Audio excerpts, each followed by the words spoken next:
Hi there, welcome back to the podcast of Wednesday's Chart. So we've had a few weeks off, but hey, let me tell you, you are joined today by Sarah and Debbie. We're back in the room. We're back with you on your podcast for your listening pleasure to talk about all things eating disorders and some of the weird and wonderful things that we go through when we're in recovery from an illness as difficult, challenging, awkward as an eating disorder can be. Hi, Sarah. How are you? It's been a while. It has been far too long, hasn't it? But I suppose we all had to take a moment just there to gather ourselves and think about things slightly differently. We did. Um, Let's take a pause. yeah, but I'm good, thank you. I'm good. Good today. Good.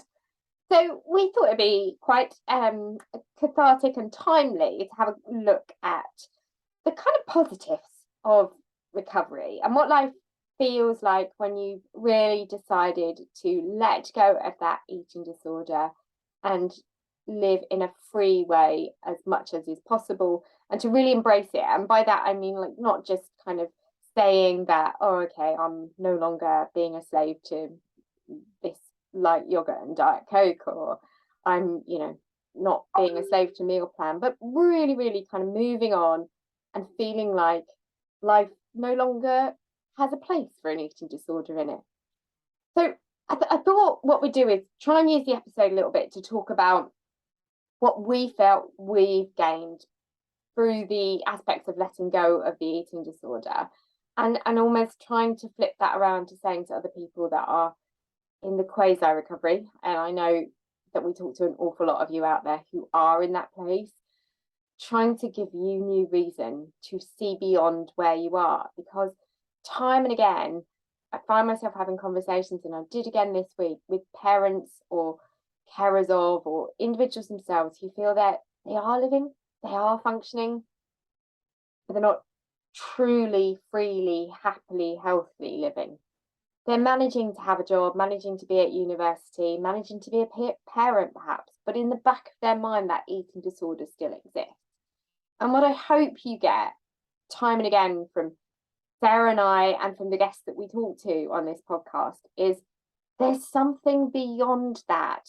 It is so much harder to achieve and it's so much more difficult to stick to in those early stages, but getting beyond that is just worlds apart from that fuzzy, muddy, cloudy headed place that you stay in by telling yourself for some reason you need to have one foot still in that camp.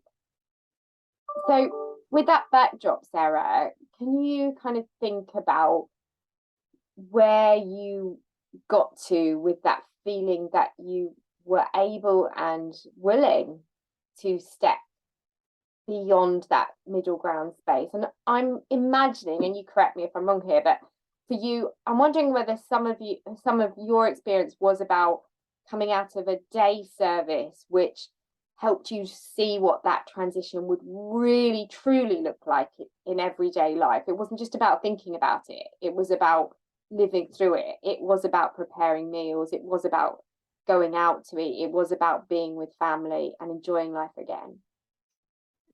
Without doubt, there was all of that, and it was almost two stages. You go through a stage where, or I went through a stage where it was about preparing myself to live in the quote unquote real world, but then it was going through the fear of actually living in a real life without having, I'm going to say the word security, the security of the eating disorder. Because when you are poorly, and I think actually, especially when I was in quasi recovery, it did feel a bit safer to be in that place that I recognized because I'd become such an expert at being anorexic. And I knew all the things that I needed to know about being that person, that the thought of being something different was just really scary because I couldn't remember what that was. I couldn't remember how that functioned. The irony is, I was actually cooking tea yesterday and I couldn't remember all like the healthy stuff. So it's like you go the complete other extreme. So therefore, that means that my meal I cooked was the healthiest it could have been because it wasn't full of any kind of bullshit and waffle. Actually, there's no waffles involved. Damn it, But no waffles. I know, damn it. But I think day service without doubt helped. Without doubt helped. The bit it didn't prepare me for, though, is when day service is totally gone. So yes, I had gradual and phased removal from day service, but there's a big difference between that and the big whammy of waking up on that Monday when you've been signed off. Yeah. For me, it was about making some big decisions. I don't know about you, but I just made some ridiculously big, huge, life-changing decisions that helped me step away from the eating disorder. To make your routine altogether different. Yeah. The second I came out of teaching, for instance, I could feel a little bit more of a chip away at recovery in a different manner. There was quite a few things that went along that without the biggies, I'm not convinced I would have ever been well. So did you have to make a list of those and say, I need to do these in order to achieve full recovery or to escape the shackles of the illness? Well, I listed everything, didn't I? Anyone who's listened to our podcast long enough will know that you and I are good fans of listing and journaling and writing everything down. So of course I made a list. And saying it out loud, of course. I'm saying it out loud. Yeah, I made a list of everything, all the small, medium, all the bits and pieces, everything, everything from having to buy big pants, to having to change career, all the bits, having to give up my gym membership, having to give up my bus pass, because actually by making myself take my car, it meant I wasn't walking to the bus station, and all those kind of things that you talk a lot, Debbie, about the additional bits that keep you trapped, not just the food, not just the jogging, all the additional elements that if you're not careful, you don't strip out. So yeah, I made a big list of all of those. And you said at the beginning of this podcast, what does life feel like? What's the bonuses of recovery? Well, the bonuses of recovery is the fact that that list no longer exists. So I can get the bus if I want to, but I also can get the car if I want to. Yeah. For me, I think the big test is relationships. And, by the time my recovery really became set in, unfortunately, I'd lost some relationships that mattered to me then and will always have mattered as part of my life. But I think the shift was recognizing very quickly, by letting go of this illness, how much more was I embracing the relationships that did exist in my life. And that's everything from, this sounds silly, but I don't know if it does. That would sound silly, really. You and I off record, we were just talking about animals, and the reason that I'm not house sitting at the moment is because I've never owned dogs. So I may not be the most adept at managing dogs, but I did have the most beautiful Burmese cat who sadly departed.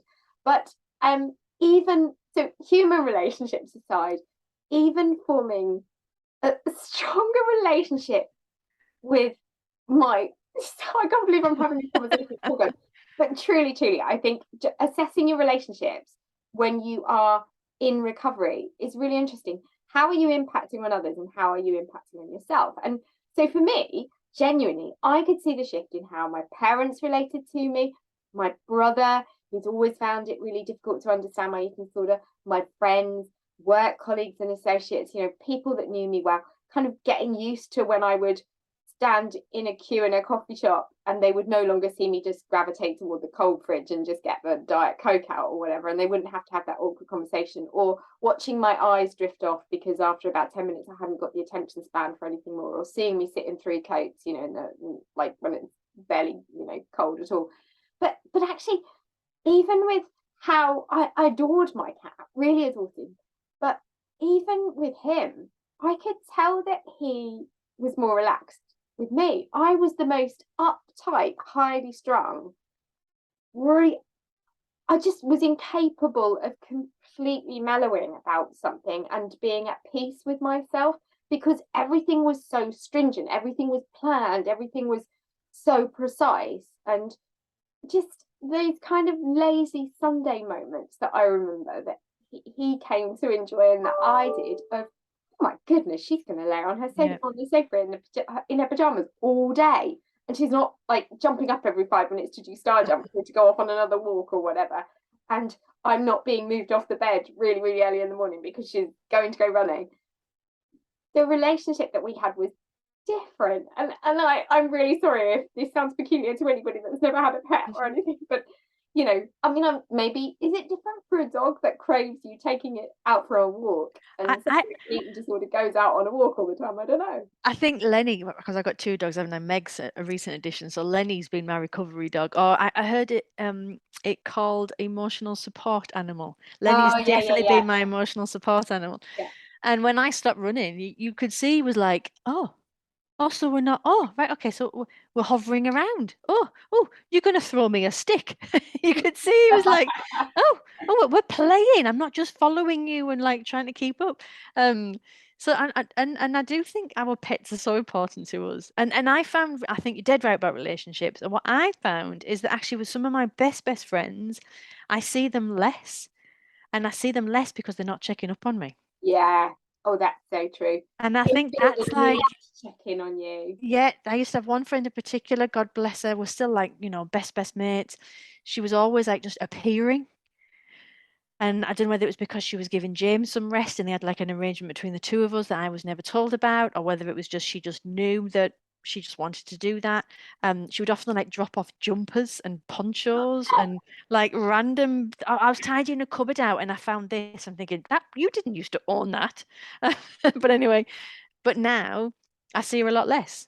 But it's great when we do see each other. But there's no need to be checking up on folks. Same as my mum. My mum used to come in every day around lunchtime. Surprise, surprise. I do that. Yeah, funny. I'm just popping in. Oh, really? Oh, yeah, that's good. Um, and I can't remember the last time she came at lunchtime. She'll come at a random, 7 o'clock at night or whatever. And it's those kind of things where I suppose the folks around you can switch off a bit. They don't need to parent you anymore. They can just be around, especially when you're a grown up. If you're a teenager listening to this, then you still will need parenting. But as a grown up, you need to get to a stage where you can just be someone's friend and someone's loved one. You don't need to be parented all the time. And that's interesting, isn't it, about like the energy it consumes for other people, because they're on heightened alert and they're worried about, oh, better log that I must check in and see Sarah and give her that extra jumper or check on her at lunchtime and whatever. You can imagine actually that it's a different burden on that friendship and relationship. And so you can see why many of us do lose friendships and relationships along the way. For some people, it's just too distressing to watch somebody doing what they feel is killing themselves. My Yeah. brother used to say, you and your slow suicide is, that's how he saw it. He didn't understand it, but he said, it feels like an attention seeking slow suicide that you want the world to watch.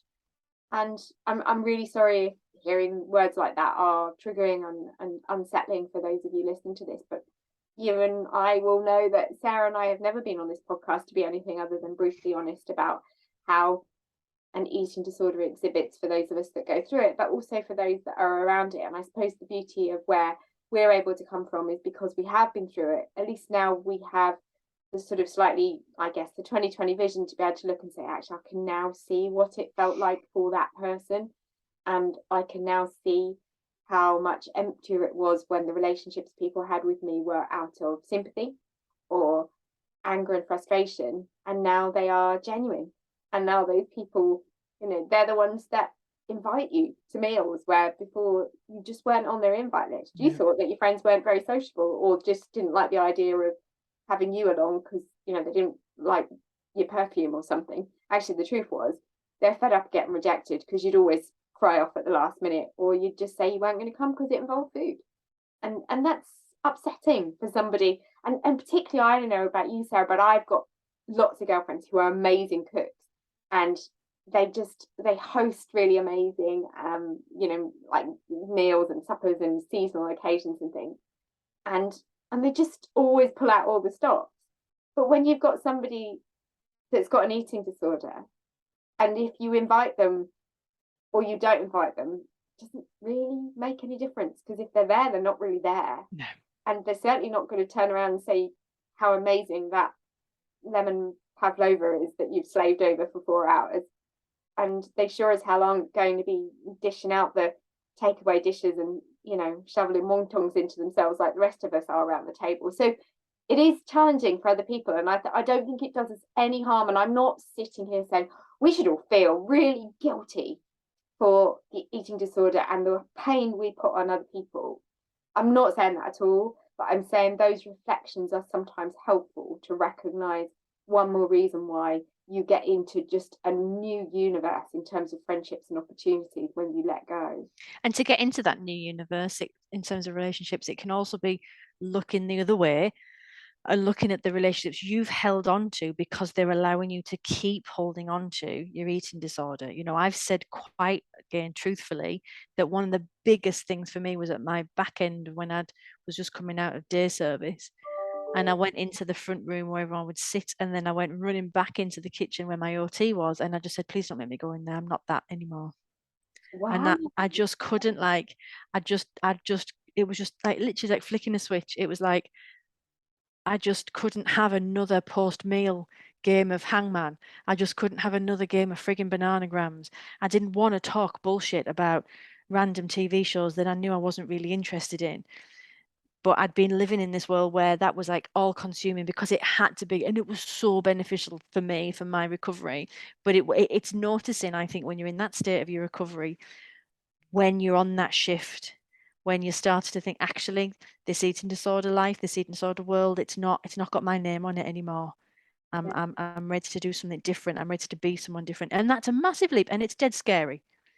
And yeah, you go through all your problems to do with, oh, where's my identity, and all the things we've spoken about a million times, Debbie. But often it is about just reminding yourself of what it felt in that moment when you made that decision to take your next leap, and then just keep leaping. Yeah.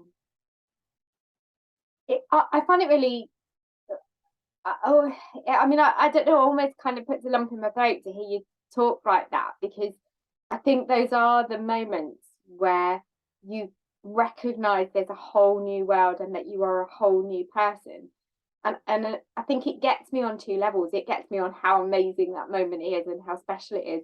But also, isn't it a reminder that for those people who get into kind of severe and enduring eating disorders that go on for many, many years, and dare I say it, decades, just the life, the soul, the identity that robs of an individual for all that time is just so incredible. And just that loss is something that you don't recognize fully until you are the other side, and then it becomes just it's almost terrifying. It's almost like looking at the kind of vile world that you were in and almost not believing that you allowed yourself to be in that space, because you were so poorly when you were in it, you didn't recognize it. And Yeah. if only you had have recognized. I suppose well, I've said this before, I'm always very kind of careful that I'm not trying to say, oh, this is compared to this, and this kind of, but I'm just kind of, almost imagining that we've all known people that have perhaps been in toxic relationships, and that it's been really bad for them mentally or physically, but they haven't been able to leave it. And for whatever reason, they've stayed in it, even though the whole world outside can say, this isn't right for you, this isn't right for you. And it's not until they're in that other world and they look back and say, oh my God, I stayed in that. I stayed in that. It kept me stuck. And I think it's kind of the same way of kind of being able to unleash yourself from the glue of that toxicity, like where you were, and all of a sudden you came out of that lounge of that day service going, whoa, I don't belong in here. I just don't belong in here anymore. And this is where there's been a lot I've been watching. I've come quite far away from engaging with social media, especially Instagram recently, which I know Debbie will no doubt talk about properly in a couple of episodes' time. But there seems to be some kind of resurgence of this rhetoric about, eating disorder recovery isn't linear, which it isn't. And then this rhetoric about, if you feel like you need to press the pause button, and I don't know where I sit with that, because I don't know where I sit with, if I'd have pressed the paused button, would I have gone back, or would I have just stayed paused forever? I say, and I know there is a million ways to recover, I know that, but I say on here, and I say to people all the time, my kind of mantra was, the second my feet touch the floor every morning, I'm in recovery from that very second onwards. If I'd have woke up any day, even now, if I wake up now and if I don't still have that kind of little mantra to myself and I took a pause, I'm not sure if I'd have got back on. Yeah, I completely agree. And I don't think pause would ever have been right for me. I think you can say you're changing your pace, You can go Yeah. from like, running at a million miles an hour to I'm kind of, I'm nailing this, to today it's a hard slog and therefore I can only manage a snail's pace, but I'm keeping going because I'm still heading in the right direction. I just can't stride it out today quite as much as I did yesterday. I think that's fine. That's recognizing that it's bloody exhausting. Like anything, it's like saying, I'm still climbing this Everest, but there's a difference between sitting down on the ledge when you're freezing cold on the side of Mount Everest, looking around and saying, oh, look up at that summit and saying, do you know what? Bollocks to this, it's too damn difficult. And thinking I might as well just go back down again. Or it's saying, today I won't get as far up the cliff face as I did yesterday, but I'm still doing it because it matters, because I'm focused on going forward. I love that. I love that idea of just changing your pace, or not necessarily changing it, but knowing that you've got permission to change pace, but you're still heading towards recovery. That sits much more comfortably with me than what I've been reading a lot about it's okay to pause. I like that. Well done. I think where you can sort of say you can still be reflective.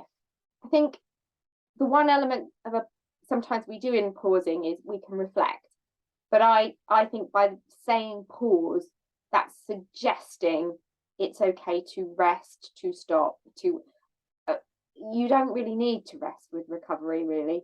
You keep going, but you're going at a slower, tolerable pace that respects that this, yeah, absolutely, what they say is true. It's not linear, and therefore our energy levels wane, our mental capacity to cope, and all the time, you and I talked of this as well, that life's chucking all sorts of balls at you all the time, and some days you can be fully focused on recovery because there isn't so much shit flying around at you in the universe. And other days it's just like, okay, well, I've got this to deal with and I've got that to deal with. So recovery is going to feel a little bit tougher this week. I'm still doing it. I'm certainly not sitting on my ass and saying this isn't happening. And I'm certainly not saying I give up on recovery until 3 days next week. You're still going forward in exactly the same way that you and I, one of the things that we get really annoyed about, isn't it?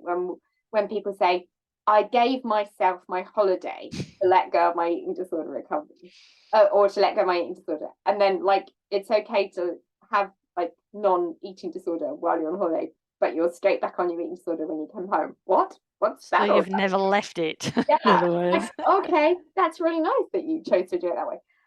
No, not at all. So I think, yeah, absolutely, looking at it that it's just changing your pace, but keep going forward. But doing so thinking, I can take that time now. I've reduced the speed at which I'm going, and I'm still pacing forward.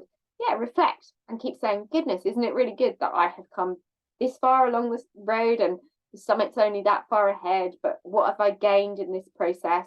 And actually what you'll end up finding, because you're still motioning and you're thinking about all the positives and you're not just sitting still and beginning to wallow and procrastinate, which is I think where you then get into quasi, because you start thinking, oh, it's quite comfortable pausing.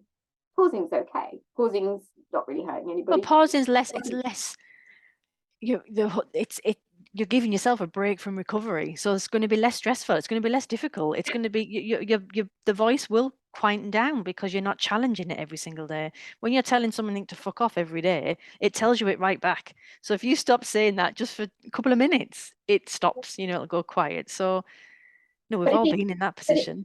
But if you keep going with something and you maintain that positivity of telling yourself how far you've come and how well you're doing, something inside you propels that momentum to keep going forward and to keep progressing with recovery, which I think it's easier to keep anything going when you've slowed and hastened a pace rather than going from stop to start and stop to start and stop to start. So if you're listening to this today and you're thinking, oh, okay, I'm tempted to just give myself a complete break for this because well, this is going on in my life or this is going on in my world, just say to yourself, what does another option look like? What does slowing this down look like? What does not trying to do it all at once look like? What does being kind to myself, respecting the need for recovery, but understanding I haven't got quite the energy to give it everything that I might have had last week or last month, but I still have my eye on the summit. I think that's the important thing. Yeah. Wow, haven't we thrown some stuff out into the universe? In fact, you've stunned me into silence. I'm Oh, just sat here looking at my washing drying, pondering. well, do you know what? It's chucking it down here. So the fact that you're kind of Oh, it's not out. No, it's in the sunroom. It's inside. It's ah, inside. okay. So it'll be a feisty condensed mess in there when I go in a minute. Right. But that's what recovery's done to me. It allowed me to change jobs, so now I can do my washing in the middle of a day. There you So are. you're now no longer such a perfectionist that your kind of beautiful linen needs to be so A1 perfect. Air dry. I daren't send our listeners a video of what my house looks like at the moment because it's full of sheets. But hey ho, that's off topic. Yeah, actually, laundry day. Excellent. Indeed. Well, good to be able to share our time and experiences and thoughts with you all again. As ever, we always encourage your inputs and thoughts and other questions or thoughts you might have about your own recovery. Same email address applies as ever. So you can email us at hello@wednesdayschild.co.uk. A few things coming up in the next few weeks, which includes that we are doing a joint webinar with Ori. And that this time is for those of you that are parents or carers or spouses of someone that's going through eating disorder recovery. So that's something to look out for. You can see that via Ori's link on their website, or you can see it on our social media as well. So we will see you again at some point in the not too distant future. Keep focusing on recovery.